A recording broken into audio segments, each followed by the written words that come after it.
In this video, I am going to show you how to add Lottie animations to your Shopify store. Let's get started.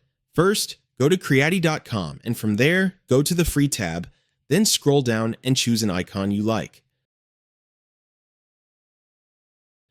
Once you're on the icon's product page, you can customize how it looks. We can change the style, color, and background.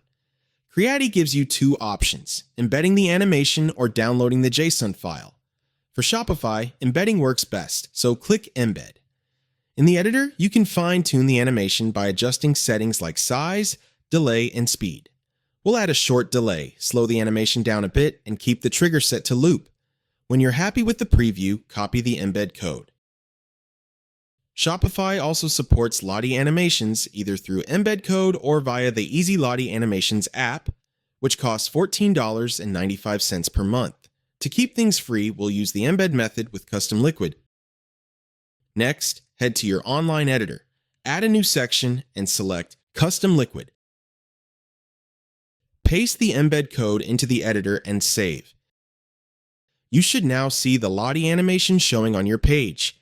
If you want to tweak it later, you can edit the code directly. For example, update the trigger to loop only on hover or change the width to 200 pixels. Save again, and the changes will apply instantly. If you want to support our channel, feel free to use our affiliate link in the description below. Thanks for watching, and I will see you in my next video.